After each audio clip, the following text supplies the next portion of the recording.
영화 왕과 사는 남자에서 배우 유해진이 연기에 큰 화제가 되고 있는 이 기막힌 실화 기억하시나요? 영화 속 그 남자의 실제 기록은 이렇습니다. 1457년 조선의 어린 왕이 강물에 버려졌습니다. 시신에 손대면 삼족을 멸한다는 왕명이 내려졌고 온 고을이 침묵했습니다. 그밤 단 한 사람만 일어섰습니다. 왕도 아니고 장군도 아니고 이름 없는 고을 아전이었습니다. 그는 대체 누구였을까요? 이 이야기가 궁금하시다면 영상 끝까지 함께 해주시기 바랍니다. 영상이 도움이 되셨다면 구독과 좋아요가 이 채널을 이어가는 큰 힘이 됩니다. 1457년 음력 10월 21일 밤 강원도 영월 동강가에 한 남자가 서 있었습니다. 차가운 강바람이 뼛속을 파고드는 늦가을 밤이었습니다. 그의 눈앞에 펼쳐진 광경은 차마 눈뜨고 보기 어려운 것이었습니다. 강물 위를 떠다니는 무언가가 있었습니다. 가냘프고 고운 손가락 10개가 수면 위로 올라와 있었습니다. 그것이 조선의 왕이었습니다. 불과 몇 시간 전까지 살아있던 17살의 어린 임금이었습니다. 야사아성잡설은 그날 밤을 이렇게 전합니다. 옥체가 둥둥 떠서 빙빙 돌아다니다가 다시 돌아오곤 하였는데 가냘프고 고운 10손가락이 수면에 떠 있었다고 하였습니다. 세조의 언명이 영월 고을 전체를 얼어붙게 만들고 있었습니다. 시신에 손을 대는 자가 있다면 삼족을 멸하리라. 이 말 한마디가 온 고을을 침묵시켰습니다. 아무도 나서지 않았습니다. 나설 수가 없었습니다. 삼족을 멸한다는 것은 자신만 죽는 것이 아니었습니다. 부모, 형제, 처자식, 친척 모두가 죽는다는 뜻이었습니다. 그 공포 앞에 영월의 모든 사람들이 고개를 돌렸습니다. 그런데 그 밤 단 한 사람이 움직였습니다. 그의 이름은 엄흥도였습니다. 영월의 호장, 고을 아전 중 우두머리였습니다. 오늘날로 치면 읍장이나 면장 정도에 해당하는 지위였습니다. 왕도 아니고 장군도 아니고 사대부도 아니었습니다. 나라의 녹을 받는 관리도 아닌 그저 고을을 지키는 말단 아전이었습니다. 그가 집안의 노모를 위해 미리 만들어 두었던 칠한관을 꺼냈습니다. 죽을 날을 대비해 어머니를 위해 준비해 두었던 관이었습니다. 그 관을 지게에 지고 밤중에 문을 나섰습니다. 아버지, 지금 나가시면 안 됩니다. 우리 모두 죽습니다. 아들들이 울면서 매달렸습니다. 아내도 무릎을 꿇고 애원했습니다. 엄흥도는 잠시 멈춰섰습니다. 그리고 천천히 모질게 한마디를 내뱉었습니다. 위선피와 오소감심. 의로운 일을 하고 화를 당하는 것은 달게 여기겠다. 두려워할 일이 아니다. 그 말을 남기고 그는 아들 삼형제를 이끌고 어둠 속으로 사라졌습니다. 조선 왕조실록에 자그마치 22번이나 이름이 등장하는 한 남자. 한국민족문화대백과사전이 그를 이렇게 기록하고 있습니다.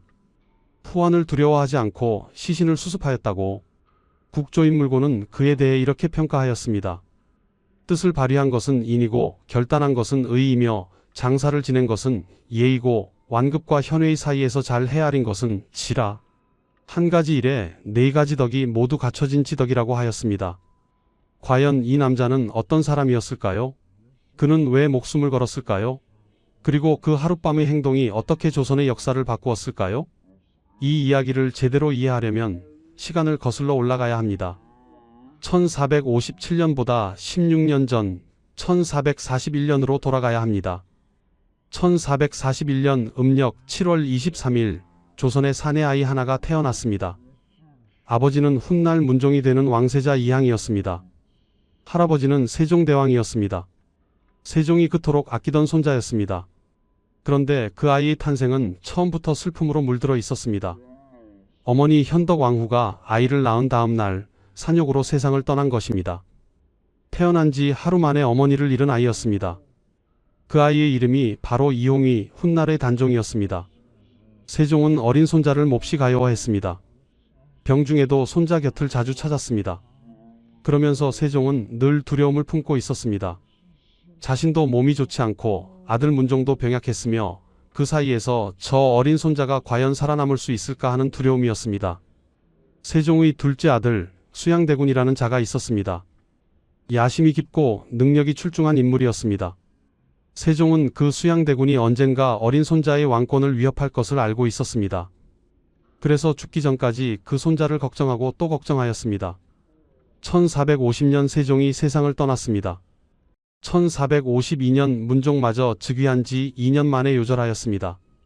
그리하여 1452년 음력 5월 14일 이홍이는 12살의 나이로 조선 제6대 왕위에 올랐습니다. 12살이었습니다. 버팀목이 되어줄 어른이 아무도 없는 12살의 왕이었습니다. 어머니는 태어난 다음 날 죽었고 할아버지 세종도 죽었고 아버지 문종도 죽었습니다. 왕위에 오른 순간부터 단종은 홀로였습니다. 조정의 신하들이 황표정사라는 방식으로 인사권을 독점하였습니다. 주요 신하들이 낙점한 사람의 이름에 누런 종이 쪽지를 붙이면 왕이 그대로 임명하는 방식이었습니다. 왕이 임명장에 도장을 찍는 행위 외에 할 수 있는 것이 거의 없었습니다. 실질적인 권력 없이 왕의 자리에만 앉아있는 형편이었습니다. 그리고 1453년 음력 10월 수양대군이 움직였습니다. 계유정난이 일어났습니다. 수양대군은 군사를 동원하여 당시 단종을 보필하던 영의정 황보인, 좌의정 김종서 등을 살해하였습니다. 정권과 병권을 모두 손에 쥔 수양대군 앞에 12살의 단종이 할 수 있는 것은 아무것도 없었습니다. 단종을 아끼고 지켜주던 사람들이 하나씩 제거되었습니다. 어린 시절 단종을 키워준 유모 혜빈 양씨는 1455년 수양대군에 의해 청풍으로 유배되었다가 그해 음력 11월 교수형에 처해졌습니다. 세종의 칠남으로 단종과 각별이 가까웠던 작은아버지 금성대군도 유배를 당했습니다. 단종 곁에 남은 보호막이 하나도 없어진 것입니다. 결국 1455년 음력 윤 6월 11일 수양대군의 측근 한명회, 권람 등의 강요에 의해 단종은 왕위를 숙부에게 넘겨주었습니다. 상황으로 물러나 수강궁으로 옮겨갔습니다. 그의 나이 15살이었습니다. 1456년에는 성삼문, 박팽년 등 치편전 학사 출신 신하들이 단종 복위를 계획했습니다. 세조 3부자를 제거하고 단종을 다시 왕으로 세우려 했습니다. 그러나 가담자 중 한 명인 김질이 장인 정창손에게 이를 고하여 계획이 발각되었습니다. 성삼문, 박팽년, 하위지 등 사육신이 처형되었습니다. 이 사건으로 단종은 상황에서 노산군으로 강봉되었습니다. 왕족에서 군으로 격화된 것입니다. 그리고 1457년 음력 6월 22일 단종은 한양 도나문을 나서 영월 청령포로 유배기를 떠났습니다. 관리 3명과 군졸 50명의 후송을 받으며 광주, 여주, 원주, 불온, 추천을 거쳐 7일 만인 음력 6월 28일 영월 청령포 적소에 도착하였습니다. 17살이었습니다. 세 방향이 강물로 막힌 섬이나 다름없는 그곳에서 단종의 유배 생활이 시작되었습니다. 1457년 여름 강원도 영월. 영월 청령포는 차갑고 깊은 강물인 서강이 삼면을 감싸고 뒤로는 험한 암벽이 솟아있어 사실상 섬처럼 고립된 곳이었습니다. 단종은 그곳에 도착하자마자 홀로 매일 뒷산에 올라 고궁을 그리며 돌멩이를 주워 탑을 쌓았습니다. 그것이 오늘날 청령포에 남아있는 망향탑입니다. 어떤 날은 노산대라는 절벽 위에 올라 한양이 있는 쪽을 하염없이 바라보기도 했습니다. 소나무 한 그루가 그 외로운 왕을 지켜봤습니다. 지금도 청령포에 남아있는 수령 600년의 관음송입니다. 단종의 유배 생활을 지켜보고 그 절규를 들었다 하여 볼관, 소리음이라는 이름을 얻은 소나무입니다. 그러던 1457년 여름 홍수가 났습니다. 서강이 범람하여 청령포 안으로 물이 들어오기 시작하였습니다. 단종은 그곳을 떠나 영월 관청의 동헌인 관풍원으로 처소를 옮겼습니다. 관풍원은 1428년 세종 10년에 영월 군수 김복항이 건립한 관청 건물이었습니다. 바로 이 관풍원에서 엄흥도와 단종의 운명적인 만남이 이루어졌습니다. 엄선생실기에 전하는 기록에 따르면 어느 날 단종이 꿈에서 사육신을 만났습니다. 성삼문, 박팽년 등 자신을 위해 목숨을 바쳤던 신하들의 얼굴을 꿈속에서 본 것이었습니다. 꿈에서 깨어난 단종은 참을 수 없는 슬픔에 통곡하였습니다. 그 곡소리가 강 건너까지 흘러왔습니다. 그 소리를 들은 남자가 바로 엄흥도였습니다. 당시 영월의 호장이었던 엄흥도는 판관 엄한저의 장남으로 영월 지역 아전 중 으뜸가는 위치에 있었습니다. 생몰 연도가 정확히 전해지지 않아 알 수 없지만 그가 단종을 찾아간 그 순간은 역사에 분명히 기록되어 있습니다. 곡소리를 들은 엄흥도가 강을 건너려 하자 아내가 붙들었습니다.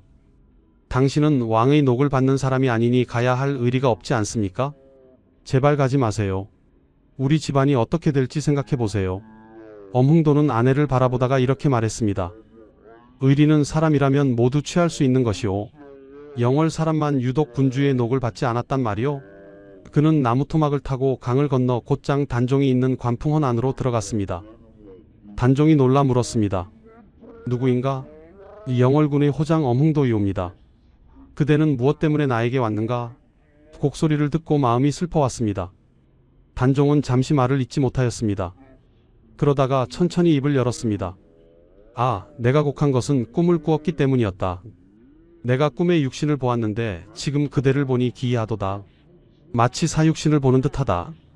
사람들이 초야에 선인이 많다더니 그대와 같이 충성스러운 사람을 이르는 것이었구나.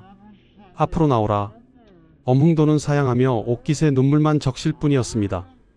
실기의 기록에 따르면 이로부터 엄흥도는 틈이 날 때마다 단종을 찾아뵙고 밤을 지새웠다고 합니다. 왕을 모시는 신하도 아니고 왕이 내린 녹을 받는 관리도 아니었습니다. 그러나 그는 갔습니다. 강물을 건너고 또 건너서 그 외로운 왕의 곁에 앉아 밤을 지새웠습니다. 아무것도 가져다 줄 수 없었지만 그저 그 곁에 있어 주었습니다. 인적 드문 강변에서 호장 한 사람과 폐위된 왕이 마주 앉아 달을 보는 밤이 있었을 것입니다. 그것이 엄흥도가 단종에게 줄 수 있는 전부였습니다. 그리고 그것으로 충분했습니다. 단종이 사육신을 보는 듯하다고 했을 때 엄흥도는 이미 알고 있었을 것입니다. 이 인연이 어디로 이어질지를. 엄흥도가 처음 단종을 찾아간 것은 여름이었습니다. 그러나 두 사람의 밤이 쌓이기 전에 우리는 단종이 영월에서 어떤 나날을 보냈는지를 먼저 보아야 합니다. 그래야 엄흥도가 왜 끝밤관을 치게에 졌는지를 진정으로 이해할 수 있기 때문입니다. 1457년 음력 6월 28일 영월 청령포에 도착한 단종은 17살이었습니다. 그가 머문 청령포는 서강의 차고 깊은 물이 삼면을 휘감고 북쪽으로는 육육봉이라 불리는 험준한 암벽이 솟아있어 밖으로 나가는 길이 사실상 막혀 있었습니다. 배를 타지 않으면 오갈 수 없는 천연의 감옥이었습니다. 단종이 기거한 곳은 작은 목조 가옥이었습니다. 세조가 강 건너 마을에서 연기가 보이는 것을 금지시켰을 만큼 그 주변 일대는 철저히 통제되었습니다. 수행한 관리들과 군졸들은 단종을 감시하는 사람들이었지 섬기는 사람들이 아니었습니다. 단종은 그 섬 같은 모래밭 안에서 홀로 하루하루를 보냈습니다. 그는 매일 소나무 숲 사이를 거닐었습니다. 그 숲에는 오늘날에도 남아있는 수령 600년의 소나무 한 그루가 있었습니다. 높이 30m, 줄기 둘레가 5m에 달하는 거대한 소나무였습니다. 단종이 그 나무 아래 앉아 쉬었다는 이야기가 전해집니다. 그 소나무는 훗날 단종의 고독을 지켜보고 그 통곡 소리를 들었다 하여 관음송이라는 이름을 얻었습니다. 볼관, 소리음. 지금도 청령포 관음송은 천연기념물 제349호로 지정되어 있습니다. 오늘날 그 나무 앞에 서면 그 나무가 600년 전 그 아이를 보았다는 사실이 가슴 깊이 와 닿습니다. 단종은 그 유배지에서 시를 짓기도 하였습니다. 자규루라는 누각에 오른 단종은 뻐꾸기 울음소리를 들으며 한 편의 시를 남겼습니다.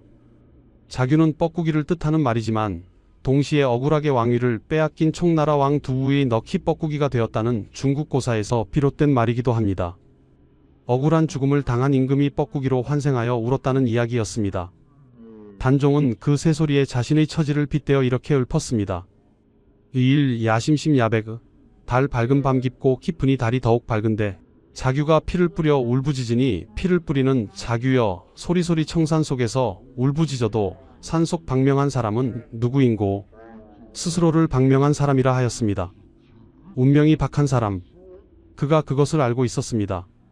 7월에 홍수로 청령포를 떠나 관풍원으로 옮겨온 뒤에도 단종의 하루는 크게 다르지 않았습니다. 한양에 두고 온 아내 정순왕후 송씨를 그리는 마음이 날마다 더해갔습니다.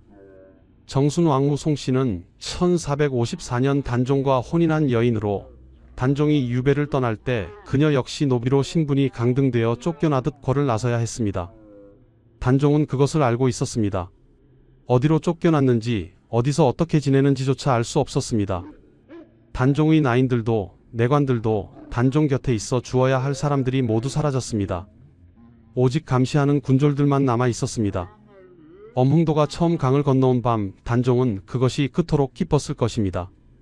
녹도 받지 않고 명도 받지 않고 그저 곡소리를 듣고 찾아온 그 한 사람이 사육신을 보는 듯하다고 하였을 때 그것은 단순한 칭찬이 아니었습니다. 단종이 얼마나 오래 혼자였는지를 보여주는 말이었습니다. 엄흥도가 오지 않은 날은 단종 혼자 달을 보았을 것입니다. 관음송의 가지 사이로 새어드는 달빛 아래 홀로 앉아 뻐꾸기 소리를 들으며 한양 쪽을 향해 눈을 감았을 것입니다. 그 고독의 나날이 1457년 음력 10월 21일까지 이어졌습니다. 꼭 4개월이었습니다. 1457년 음력 10월로 접어들 무렵 영월 바깥의 세상에서 단종의 운명을 바꿀 거대한 사건이 벌어지고 있었습니다. 세종의 칠남이자 단종의 작은아버지인 금성대군 이후의 이야기입니다. 금성대군은 단종과 가장 각별한 사이였습니다. 세종과 문종이 외출할 때마다 어린 단종을 금성대군의 집에 맡길 정도로 가까웠습니다. 그는 계유정난 이후 수양대군에 의해 영모 혐의를 받아 경기도 상령으로 유배되었다가 경기도 광주로 이배되었습니다. 사육신 사건 이후에는 경상도 순흥부 현재의 경북 영주시 순흥면로 또다시 유배지가 옮겨졌습니다. 순흥에 안치된 금성대군은 포기하지 않았습니다. 순흥부사 이보음과 접촉하였습니다. 그리고 고을의 군사와 향리를 모으고 경상도 도내의 사족들에게 경문을 돌려 의병을 일으킬 계획을 세웠습니다. 단종이 있는 강원도 영월까지 군사를 이끌고 올라가 단종을 모셔와 복위시키겠다는 원대한 계획이었습니다. 그러나 그 계획은 밀고로 무너졌습니다. 순흥의 한 관노가 몰래 탈출하여 한양으로 달려가 세조에게 이 사실을 고한 것이었습니다. 세조가 즉각 움직였습니다. 1457년 음력 10월 21일 금성대군은 순흥에서 사약을 받고 세상을 떠났습니다. 당시 나이 32세였습니다. 금성대군이 사약을 받기 직전 이런 말을 남겼다는 이야기가 전해집니다. 사약을 받기 전 고개를 돌려 북쪽 한양이 아니라 영월 쪽을 향해 절을 올렸다고 합니다. 내 임금은 저쪽에 계십니다. 그 말과 함께 영월을 향해 마지막 절을 올리고 생을 마쳤다고 전해집니다. 금성대군의 소식이 한양에 퍼지자 신숙주, 정인지 등 세조의 측근 신하들이 연일상소를 올렸습니다. 노상군을 더 이상 살려두어서는 안 된다는 내용이었습니다. 단종이 살아있는 한 그 이름이 언제든 복위운동의 깃발이 될 수 있었기 때문이었습니다. 세조는 결국 결정을 내렸습니다. 같은 날 음력 10월 21일 영월로 사약이 내려갔습니다. 금부도사 왕방연이 사약을 들고 영월 관풍원에 도착하였습니다. 그러나 왕방연은 쉽게 들어가지 못했습니다. 한참 뜰 앞에서 머뭇거렸습니다. 그때 단종이 먼저 나왔습니다. 관복을 갖추어 입고 마루로 나온 단종이 왕방연에게 물었습니다. 무슨 일로 왔는가? 왕방연은 대답하지 못했습니다. 임금이 내린 명을 받들어 온 사신이면서도 차마 입을 열지 못하였습니다. 숙종실록은 그 다음 장면을 이렇게 기록하고 있습니다. 그 자리에서 모시고 있던 공생 하나가 차마 하지 못할 일을 스스로 하겠다고 자청하고 나섰습니다. 그리고 즉시 9구멍으로 피를 쏟고 죽었습니다. 단종의 죽음이 너무나 두렵고 원통한 일이었기에 그 일을 한 자도 살아남지 못한 것이었습니다. 1457년 음력 10월 21일 단종 이홍이가 세상을 떠났습니다. 향년 17세, 조선 제6대 왕이자 조선 역사상 유일하게 제때 국장을 치르지 못한 왕이었습니다. 세조실록은 노상군이 스스로 목매어 조란이 예로서 장사 지냈다고 기록하였습니다. 그러나 이 기록은 후대의 신뢰를 얻지 못하였습니다. 왕위를 찬탈한 세조의 입장에서 쓰인 기록이었기 때문이었습니다. 선조실록에는 영월에 사약을 보냈다는 기록이 있고 숙종실록에는 위와 같이 하인이 단종을 해하였다는 내용이 담겨 있습니다. 조선의 하늘 아래 17살의 왕이 그렇게 사라졌습니다. 그리고 세조의 언명이 영월 전체를 덮었습니다. 시신의 손대는 자는 삼족을 멸하리라. 단종이 세상을 떠난 그 밤 영월은 고요했습니다. 무섭도록 고요했습니다. 사람들이 입을 다물고 문을 닫은 고요함이었습니다. 단종의 시신이 동강에 버려졌습니다. 관에 넣지도 못하고 염을 하지도 못하고 그냥 강물 속으로 던져진 것이었습니다. 왕의 주검이 강물 위를 떠돌고 있었습니다.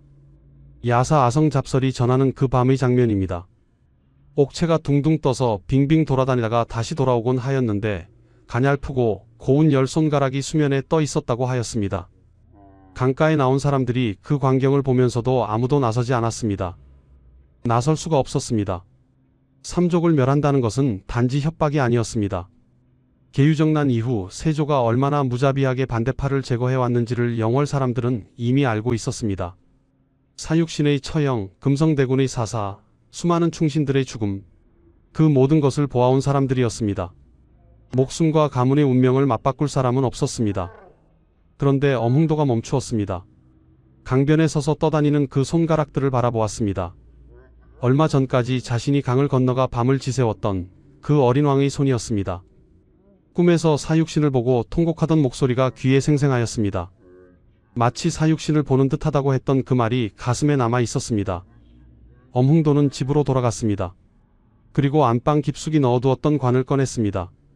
어머니가 연로하여 언제 세상을 떠날지 모른다며 미리 마련해 두었던 칠한 관이었습니다. 아내가 소리 없이 울면서 매달렸습니다. 아들들도 두려움에 떨며 아버지의 옷자락을 붙들었습니다. 아버지, 이러시면 안 됩니다. 우리가 모두 죽습니다. 자식들 생각도 해주십시오. 큰 아들이 눈물 섞인 목소리로 말했습니다. 엄흥도는 천천히 아들의 손을 떼어냈습니다. 그리고 눈을 들어 아들들의 얼굴을 하나하나 바라보았습니다.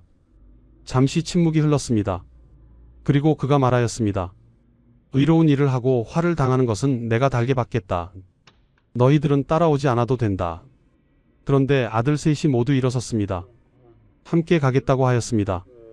아버지가 가는 길이 죽는 길인 줄 알면서도 그 아들들이 일어선 것이었습니다. 한밤중이었습니다. 달도 흐릿한 밤이었습니다. 엄흥도는 관을 지게에 지고 아들 삼형제를 이끌고 어둠 속으로 나섰습니다. 강가로 향했습니다. 국조인 물고는 당시 상황을 이렇게 전합니다. 화가 내릴 것이라고 하면서 만류하는데도 엄흥도가 말하기를 의로운 일을 하고 화를 당하는 것은 달게 여기겠다, 두려워할 일이 아니라고 하였다는 것입니다. 조선 왕조실록에 22번이나 이름이 등장하는 이 남자. 그러나 그 이름이 처음 기록된 것은 그가 이 일을 행한 지 59년이 지난 뒤였습니다. 그것이 엄흥도라는 사람이었습니다. 역사에 기록되기를 원해서가 아니라 그저 그것이 옳은 일이었기 때문에 한 사람이었습니다. 엄흥도와 아들 삼형제가 강가에 도착하였습니다. 어둠 속에서 그들은 조심스럽게 단종의 옥체를 건졌습니다. 말없이 소리 없이 빠르게 움직였습니다. 관에 옥체를 넣고 삼배로 감쌌습니다. 노모를 위해 준비해 두었던 칠한 관이 이렇게 쓰이게 된 것이었습니다. 엄흥도는 그 관을 지게에 지고 동을지산 쪽으로 방향을 잡았습니다. 영월 북쪽 오리 남짓 되는 방향이었습니다. 밤이 깊어갈수록 기온이 떨어졌습니다. 눈이 내리기 시작했습니다. 눈보라가 몰아쳤습니다. 아들들이 관을 번갈아지며 산을 올랐습니다. 말 한마디 없이 걸었습니다. 숨을 죽이며 걸었습니다. 눈이 점점 깊어졌습니다. 어느 순간 앞서가던 엄흥도가 멈추었습니다. 산속에서 노루 한 마리가 깜짝 놀라 달아나는 것이 보였습니다. 그 노루가 잠들었다 달아난 자리였습니다. 그곳만 눈이 쌓이지 않아 땅이 드러나 있었습니다. 엄흥도는 그 자리를 바라보다가 천천히 무릎을 꿇었습니다. 아들들에게 눈짓을 하였습니다. 아들들이 말없이 땅을 파기 시작하였습니다. 눈을 헤치고 흙을 파서 단종의 옥체를 모셨습니다. 봉분을 제대로 쌓을 수 없었습니다. 높이 두자도 채 되지 않는 작은 무덤이었습니다. 한양에서라면 왕의 장례는 수십 일에 걸쳐 치러졌을 것입니다. 수백 명이 동원되고 의리의리한 능력이 조성되었을 것입니다. 그러나 이 밤 단종의 장례는 아버지와 아들 셋이 눈보라를 맞으며 치르는 것이 전부였습니다. 엄흥도는 무덤 앞에 무릎을 꿇고 이마를 땅에 조아렸습니다. 오래도록 그 자리에 있었습니다. 마지막 예를 올리는 것이었습니다. 그것이 한 사람이 다른 사람에게 해줄 수 있는 마지막이었습니다. 야사는 또 한 가지를 전합니다. 엄흥도가 단종이 입고 있던 옷을 따로 챙겼다고 합니다. 그리고 나중에 충청도 계룡산 동학사로 가서 생육신 중 한 사람인 김시습과 함께 단을 쌓고 그 옷으로 초혼을 부르며 제사를 올렸다고 합니다. 매월당 김시습이 지은 초혼사에는 이런 구절이 있습니다. 임금의 의관과 궤장을 수습한 데서 의를 본받네. 오늘날 충남 계룡산 동학사의 숙모전에는 엄흥도의 위패가 모셔져 있습니다. 단종의 넋과 함께 엄흥도가 그곳에 있습니다. 장례를 마친 엄흥도는 서둘러 집으로 돌아왔습니다. 그리고 그날 밤 안으로 가솔 전부를 이끌고 영월을 떠났습니다. 야반도주였습니다. 이튿날 아침 단종의 시신과 엄흥도 일가가 동시에 사라진 것을 관에서 알게 되었습니다. 수색이 시작되었습니다. 그러나 영월 마을 사람들은 엄흥도 일가가 어디로 갔는지 짐작하고 있었지만 아무도 관에 고하지 않았습니다. 조선 왕조실록에 전하는 내용이 바로 이것입니다. 단종의 시신과 엄흥도가 하루아침에 사라지자 관에서 엄흥도 일가의 행방을 수색하였는데 사실 마을 사람들은 그들이 숨은 곳을 짐작하고 있었지만 아무도 관에 고하지 않아서 찾지 못했다고 합니다. 백성들이 엄흥도를 지켜준 것이었습니다. 관에 고하면 상을 받을 수 있었을 것입니다. 그러나 아무도 그렇게 하지 않았습니다. 그것이 영월 사람들이 선택한 침묵이었습니다. 단종이 묻힌 무덤도 마찬가지였습니다. 봉분도 없고 표지석도 없어 겉으로는 주변의 다른 무덤들과 구별이 되지 않았습니다. 그러나 영월 사람들은 알고 있었습니다. 어린 아이들도 그 자리에서 놀 때 그 방향으로는 절대 돌을 던지지 않았다고 전해집니다. 기록되지 않은 기억이 백성들의 마음속에서 살아남은 것이었습니다. 장례를 치르고 영월을 떠난 그날 밤 이후 엄흥도라는 사람은 조선 땅에서 사라졌습니다. 정확히는 지워진 것이었습니다. 스스로 지워진 것이었습니다. 관에서 수색이 시작되었다는 소식은 금방 퍼졌을 것입니다. 그가 어디로 도망쳤는지 살았는지 죽었는지조차 한동안 알려지지 않았습니다. 전해지는 기록에 따르면 엄흥도 일가가 몸을 숨긴 곳은 경상도 언양현 왕박리 금곡촌이었습니다. 지금의 울산 지역입니다. 영월에서 수백 리 떨어진 곳이었습니다. 그는 그곳에서 철저하게 숨었습니다. 호장이라는 직함도 버렸습니다. 엄흥도라는 이름도 드러내지 않았습니다. 아내와 아들들, 며느리들, 손자들까지 모두 함께 숨었습니다. 자신이 무슨 일을 했는지 아무에게도 말하지 못했습니다. 말하는 순간 관에 알려질 수 있었고 그것은 곧 삼족이 멸하는 것을 의미했습니다. 그 침묵이 얼마나 무거웠을지 생각해 보십시오. 사람은 자신이 옳은 일을 했다고 생각할 때 그것을 누군가에게 말하고 싶어집니다. 그러나 엄흥도는 말할 수 없었습니다. 아니, 말해서는 안 되었습니다. 그것을 알면서도 그 일을 한 것이었습니다. 그런데 그에게는 또 다른 짐이 있었습니다. 단종이 입고 있던 옷을 품 안에 가지고 있었기 때문이었습니다. 시신을 수습할 때 단종이 입었던 옷을 따로 챙겨온 것이었습니다. 그 옷을 어떻게 해야 할지 엄흥도는 생각하고 또 생각했을 것입니다. 그리고 결국 그는 충청도 계룡산 동학사로 향했습니다. 그곳에 생육신 중 한 사람인 매월당 김시습이 있었기 때문입니다. 김시습은 단종이 폐위되었다는 소식을 듣고 통곡하며 공부하던 책을 불태우고 전국을 방랑하던 인물이었습니다. 단종을 위해 제사를 올리고 산육신의 시신을 거두어 노량진에 묻어준 것도 김시습이었습니다. 엄흥도가 단종의 옷을 들고 동학사로 찾아간 것은 이 두 사람이 같은 마음이었기 때문이었습니다. 둘 다 왕도 아니었고 신하도 아니었고 조정에 아무런 연줄도 없는 사람들이었습니다. 그러나 둘 다 옳은 것이 무엇인지 알고 있었습니다. 동학사에서 엄흥도와 김시습은 함께 단을 쌓았습니다. 단종이 남긴 옷을 올려놓고 초혼을 부르며 제사를 지냈습니다. 혼이나마 불러 예를 갖추려 한 것이었습니다. 김시습이 그때 지은 초혼사에는 이런 구절이 있습니다. 임금의 의관과 궤장을 수습한 데서 의를 본받네. 제사를 마친 후 손우익이 쓴 엄선생실기 중간본 서문에는 이런 말이 덧붙여져 있습니다. 이는 이전 역사에 기록되지 않은 일이라고 하였습니다. 역사에 남지 않은 일이었습니다. 그러나 두 사람은 그 일을 하였습니다. 제사를 마친 엄흥도는 다시 종적을 감추었습니다. 이후 그가 어디서 어떻게 살았는지, 언제 세상을 떠났는지 정확한 기록은 없습니다. 다만 경북 군위군 의흥조림산 신남촌에서 엄흥도의 묘로 추정되는 무덤이 발견되었습니다. 단종의 시신을 수습할 때 은밀하게 도운 아들 엄광순의 묘와 함께 같은 산등성이를 사이에 두고 발견되었습니다. 아버지와 아들이 함께 그곳에 숨어 살다가 그곳에서 생을 마친 것이었습니다. 영월을 떠난 날 밤부터 죽는 날까지 그 긴 세월을 그들은 어떻게 살았을까요?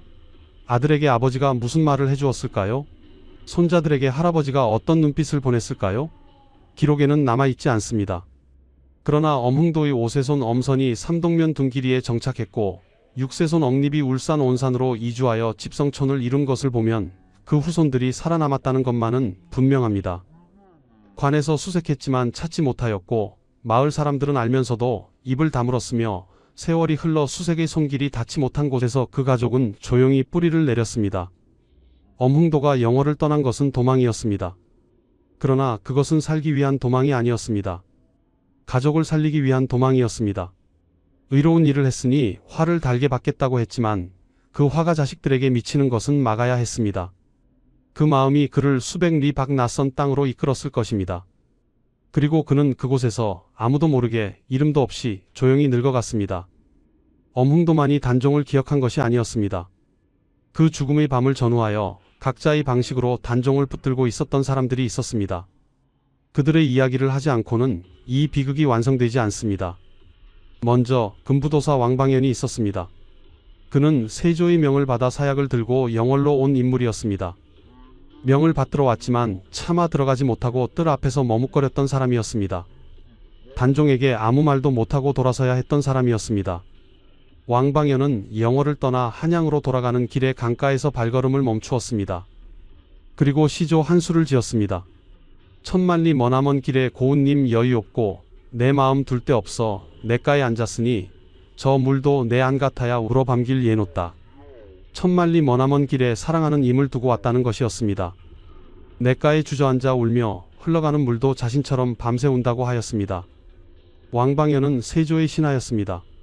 그러나 그는 그 일을 마친 후 삶이 무너진 사람이었습니다. 임금의 명을 어길 수도 없었지만 그 명을 따른 것이 평생의 짐이 되었던 것입니다. 그 시조 한 수에 그의 평생이 담겨 있었습니다. 다음으로 한성부윤을 지내다 낙향에 있던 추익한이라는 노인이 있었습니다. 그는 영월에 유배 온 단종에게 머루를 바치는 등 단종이 친구처럼 가까이 했다고 전해집니다. 단종이 죽던 날 추익한은 기이한 일을 겪었습니다. 단종이 골룡포를 입고 나타나 태백산으로 가는 길이오라고 말하더니 사라졌다는 것입니다. 노산군으로 강등된 단종이 왕의 오신 골룡포를 입고 나타났다는 것은 어쩌면 그 혼이 마지막으로 왕의 모습을 되찾은 것처럼 느껴지게 합니다. 놀란 추익한이 달려가 보니 단종은 이미 죽어 있었습니다. 추익한은 그 자리에서 통곡하며 강가로 달려갔고 거기서 스스로 목숨을 끊었다고 전해집니다. 그때 나이 75세였습니다. 75세의 노인이 17살의 왕을 따라 생을 마친 것이었습니다. 그리고 무엇보다 단종의 아내 정순왕후 송씨가 있었습니다. 단종이 유배를 떠나던 날 정순왕후도 노비로 신분이 강등되었습니다. 조선의 왕비가 노비가 된 것이었습니다. 세조는 그래도 노역은 시키지 말라고 하였지만 그것이 자비라고 할 수 있었을까요? 정순왕후는 한양의 동망봉 아래 작은 초가에서 홀로 살았습니다. 청령포가 있는 영월을 향해 매일 동쪽 봉우리에 올라 남편이 있는 방향을 바라봤다 하여 동망봉이라는 이름이 붙었습니다. 그리고 1521년 중종 16년 정순왕후가 세상을 떠났습니다. 단종이 죽은 1457년으로부터 64년이 지난 뒤의 일이었습니다. 그녀는 64년을 그렇게 살았습니다. 64년 동안 단 한 번도 남편의 억울함이 풀리는 것을 보지 못하고 세상을 떠난 것이었습니다. 단종이 정식으로 복권된 것은 1698년이었습니다. 정순왕후가 죽은 지 177년이 지난 뒤였습니다. 이 세 사람 왕방연과 추익한과 정순왕후는 모두 다른 방식으로 단종을 기억하고 붙들었습니다. 왕방연은 시조 한 수로 평생의 죄책감을 담았고 추익한은 목숨으로 뒤를 따랐으며 정순왕후는 64년의 긴 고독으로 그 이름을 지켰습니다. 그리고 엄흥도는 관을 지게에 지고 눈보라 속으로 걸어 들어갔습니다. 누구도 강요하지 않은 일이었습니다. 아무도 알아주지 않을 일이었습니다. 당장 목숨을 잃을 수도 있는 일이었습니다. 그러나 그들은 각자의 자리에서 각자의 방식으로 그 어린 왕 곁에 있었습니다. 조선이 잊으려 했던 그 이름을 이 사람들이 기억하고 있었습니다. 역사가 침묵시키려 한 그 죽음을 이 사람들이 울면서 붙들고 있었습니다. 그리고 바로 그 사람들 때문에 단종은 241년이 지난 뒤에 다시 왕이 될 수 있었습니다. 단종을 살린 것은 권력이 아니었습니다. 단종을 살린 것은 그를 기억한 평범한 사람들이었습니다. 엄흥도 일가가 영월을 떠나 몸을 숨긴 곳은 경상도 언양현 왕방리 금곡촌이었다고 전해집니다. 지금의 울산 지역이었습니다. 그는 그곳에서 이름도 밝히지 못하고 숨죽여 살았습니다. 아들들도 그렇게 살았고 손자들도 그렇게 살았습니다. 자신이 무슨 일을 했는지, 그날 밤 어떤 용기를 냈는지 아무에게도 말하지 못하고 지내야 했습니다. 세월이 흘렀습니다. 그리고 1457년으로부터 59년이 지났습니다. 1516년 중종 11년이었습니다. 중종의 어명을 받은 우승지 신상이 강원도 영월로 파견되었습니다. 단종의 무덤을 찾아 제사를 올리고 결과를 보고하라는 임무였습니다. 단종이 세상을 떠난 지 59년이 지난 뒤에야 왕이 신하를 보내 제사를 올리게 한 것이었습니다. 신상이 영월에 도착하여 사람들에게 물었습니다. 단종의 무덤이 어디 있느냐고. 고을 사람들이 그를 안내했습니다. 가보니 묘는 영월 북쪽 오리 길가에 있었습니다. 높이가 겨우 2자쯤이었고 여러 무덤들이 곁에 총총히 있어서 겉으로는 구별이 어려웠습니다. 그러나 고을 사람들이 군왕의 묘라 부름으로 비록 어린이들도 식별할 수 있었습니다. 신상은 중종에게 보고하였습니다. 그리고 그 보고에 이런 내용이 담겨 있었습니다. 고을 아전이었던 엄흥도라는 사람이 단종의 시신을 거두어 지금의 이 자리에 장사를 치렀다고 하였습니다. 이것이 엄흥도라는 이름이 조선 왕조실록에 처음 등장하는 순간이었습니다. 중종실록 27권의 기록이었습니다. 59년의 침묵 끝에 한 사람의 이름이 역사에 새겨진 것이었습니다. 그리고 1541년 영월군수 박충원이 단종의 묘역을 정비하였습니다. 봉분이 제대로 갖추어졌습니다. 단종이 세상을 떠난 지 84년 만의 일이었습니다. 세월이 더 흘렀습니다. 단종에 대한 역사적 재평가가 서서히 이루어지기 시작하였습니다. 1668년 현종 9년 경연 자리에서 우의정 송시열이 임금 앞에 이렇게 아뢰었습니다. 도가 쇠락한 시대일수록 저리를 더욱 높이 사야 하니 청컨대 엄흥도의 후손을 녹용하여 주소서. 그 후손들은 211년 동안 세상에 나서지 못하고 살아왔습니다. 그런데 조정에서 먼저 그들을 불러들인 것이었습니다. 송시열은 이렇게도 말하였습니다. 영월의 옛 호장 엄흥도의 충절은 그 당시의 삼상과 육신 못지 않았다고 하였습니다. 삼상은 계유정난에서 죽임당한 황보인, 김종서 등의 의정들을 뜻하고 육신은 사육신을 뜻합니다. 사육신과 나란히 놓인 이름 엄흥도였습니다. 1669년 현종 10년 엄흥도의 후손이 마침내 관직에 등용되었습니다. 숨죽여 살아온 세월이 끝난 것이었습니다. 그리고 1698년 숙종 24년 마침내 결정적인 일이 일어났습니다. 숙종이 단종을 정식으로 복권하였습니다. 단종이라는 묘호가 부여되었습니다. 예를 지키고 의를 잡는다는 뜻의 단종이었습니다. 능은 장능이라 하였습니다. 단종이 세상을 떠난 지 241년 만의 일이었습니다. 그리고 조정에서는 장능 이장을 논의하였습니다. 엄흥도가 눈보라 속에서 묻은 그 자리가 적합한지 확인하기 위해 직관들을 영월로 내려보냈습니다. 직관들이 그 자리를 살펴보고 돌아와 보고하였습니다. 이장할 필요가 없사옵니다. 그 자리가 이미 천하의 명당이옵니다. 눈보라 치던 밤 노루가 잠들었다 달아난 그 자리, 엄흥도가 고른 그 자리가 직관들이 인정한 천하의 명당이었습니다. 장능은 그 자리에 그대로 남았습니다. 조선 왕릉 가운데 서울이나 경기도가 아닌 유일한 능이 바로 영월 장능입니다. 그 능은 지금도 그 자리에 있습니다. 엄흥도가 고른 자리에 단종이 복권된 1698년 조정은 엄흥도에 대한 추증을 시작하였습니다. 공조자랑을 시작으로 공조참판, 공조판서에 이르기까지 차례로 높은 관직이 추증되었습니다. 생전에 영월 호장에 불과했던 그가 사후에 공조판서의 지위를 받게 된 것이었습니다. 같은 해에 엄흥도는 사육신과 함께 영월 창절사에 배양되었습니다. 성삼문, 박백년, 하위지, 이계, 유성원, 유웅부 목숨을 바쳐 단종을 지키려 했던 사육신과 나란히 목숨을 걸고 단종을 묻어준 엄흥도가 함께 모셔진 것이었습니다. 영조 때는 정문이 내려졌습니다. 충절을 기리는 정려문이 세워진 것이었습니다. 그리고 1876년 고종 13년 엄흥도에게 시호가 하사되었습니다. 충의공, 충성스럽고 굳센 공이라는 뜻이었습니다. 영월 장능의 능력 안에 오늘날 그의 정력학과 가묘가 조성되어 있습니다. 진짜 묘는 그가 은거했다고 전해지는 경북 군위군 의흥 조림산 신남촌에 있다고 하며 아들 엄광순의 묘와 함께 발견되었다고 합니다. 부자가 같은 산 등성이를 사이에 두고 숨어 살다 죽은 것이었습니다. 그 후손들은 울산 지역에 집성촌을 이루었습니다.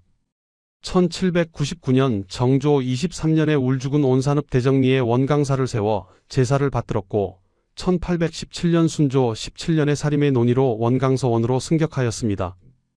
그 서원은 일제강점기를 거치며 폐철과 복원을 반복하다 오늘날까지 이어지고 있습니다. 정조는 단종의 충신들을 정리하여 등급을 결정할 때 단종을 위해 직접 목숨을 버린 이들 바로 다음 자리에 엄흥도를 올렸습니다. 형조 판서를 지낸 김이양은 엄흥도의 행장에 이렇게 썼습니다. 공의 뜻을 발휘한 것은 인이고 결단한 것은 의이며 장사를 지낸 것은 예이고 또 완급과 현회의 사이에서 잘 헤아린 것은 치라 할 수 있다. 그렇다면 이는 한 가지 일에 네 가지 덕이 모두 갖춰진 지덕이라고 하였습니다. 한 가지 일, 그것은 오직 하나였습니다. 그날 밤 관을 지게에 지고 아들 셋을 이끌고 눈보라 속으로 나선 것, 그것이 전부였습니다. 세조는 왕이었습니다. 역사에 세조라는 이름을 남겼습니다. 그러나 역사는 동시에 엄흥도라는 이름도 기억하였습니다. 조선 왕조실록에 22번 등장하는 이름, 사육신과 나란히 창절사에 모셔진 이름, 장릉 능역 안에 정력악이 세워진 이름, 동학사 숙모전에 위패가 모셔진 이름, 충의공 엄흥도, 그는 처음부터 기록되기 위해 그 일을 한 것이 아니었습니다. 다만 옳은 일이었기에 한 것이었습니다. 그런데 역사는 끝내 그를 기록하였습니다. 241년이 지나도록 묘호도 없이 강물에 버려졌던 단종이 결국 왕의 자리를 돌려받았듯이 고을 아전에 불과했던 엄흥도가 결국 충의공이라는 이름을 받았듯이 권력은 영원하지 않습니다. 그러나 의로움은 영원합니다. 역사는 승자의 기록이라고 합니다. 그러나 그 기록 안에서도 끝내 살아남는 이름들이 있습니다. 아무도 나서지 않던 그 밤 혼자 일어선 한 사람의 이름이 그것입니다. 오늘 이 이야기가 여러분의 마음에 작은 울림을 남겼기를 바랍니다. 옳은 일은 언제나 두렵습니다. 그러나 의로운 사람은 두려움보다 양심을 먼저 듣습니다. 엄흥도가 그랬습니다. 지금까지 영월호장 엄흥도의 이야기였습니다. 이 영상이 도움이 되셨다면 구독과 좋아요로 함께 해주세요. 채널을 이어갈 수 있는 큰 힘이 됩니다. 다음 시간에도 역사 속에 묻혀있던 이름들과 함께 돌아오겠습니다.